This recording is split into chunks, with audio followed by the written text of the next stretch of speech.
വടക്കഞ്ചേരിയിൽ കിണറ്റിൽ കണ്ടെത്തിയ പുലിയുടെ ജഡം സംസ്കരിച്ചു. ഞായറാഴ്ച പകൽ 10 മണിയോടെ വനംവകുപ്പും RRTയും സ്ഥലത്തെത്തി ജഡം മുകളിലേക്ക് കയറ്റി പോസ്റ്റ്മോർട്ടം നടത്തിയ ശേഷം ഒളകര വനമേഖലയിലാണ് സംസ്കരിച്ചത്.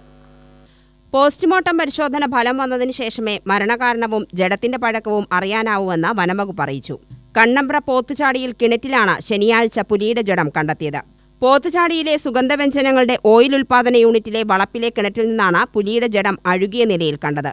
കമ്പനിയിലെ മാനേജർ എബിൻസ് ആണ് ശനിയാഴ്ച വൈകിട്ട് 4 മണിയോടെ പുലിയുടെ ജഡം കിണറ്റിൽ കണ്ടത്.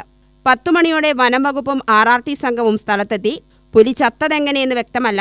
2 വർഷം മുമ്പ് കിഴക്കഞ്ചേരി റബ്ബർ തോട്ടത്തിലും പുലിയുടെ ജഡം കണ്ടെത്തിയിരുന്നു. അഴുകിയ നിലയിലാണ് ജഡം കണ്ടത്. കമ്പനി ഒരാഴ്ചയായി അടച്ചിട്ടിരിക്കുകയായിരുന്നു. കമ്പനിയിലെ ആളുകൾ തിരിച്ചെത്തിയ ശേഷമാണ് ജഡം കണ്ടെത്തിയത്. ഞാൻ ഇന്നലെ ഒരു 4 മണിക്കാണ് മുകളിലേക്ക് ചെന്ന് കഴിഞ്ഞപ്പോൾ എനിക്കൊരു മണം കിട്ടി. അപ്പോൾ ഞാൻ കയറി ചെന്ന് കഴിഞ്ഞപ്പോൾ കിണറ്റിൽ ഒരു സാധനം ചത്ത് കിടക്കുന്നുണ്ടായിരുന്നു. അപ്പം എന്താണെന്ന് എനിക്കറിയില്ലായിരുന്നു. പിന്നെ വാല് ഞാൻ നോക്കി കഴിഞ്ഞപ്പോൾ വാലൊരു പുലിയുടെ പോലെ തോന്നി.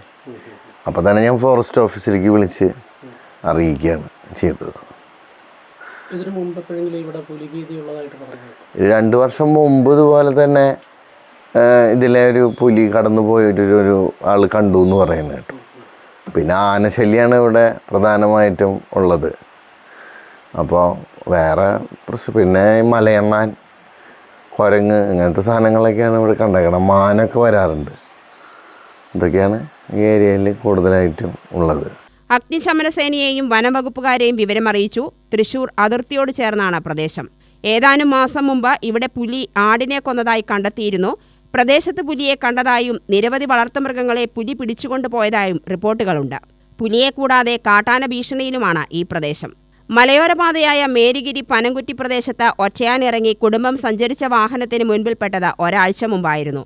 ഭാഗ്യം കൊണ്ട് മാത്രമാണ് ഈ കുടുംബം അന്ന് രക്ഷപ്പെട്ടത്. പരിസരവാസികളിൽ സംഭവം ആശങ്ക വരുത്തുന്നു. വന്യമൃഗശല്യത്തിന് പരിഹാരം കാണണമെന്നാണ് നാട്ടുകാരുടെ ആവശ്യം. UTV news, Palakkad.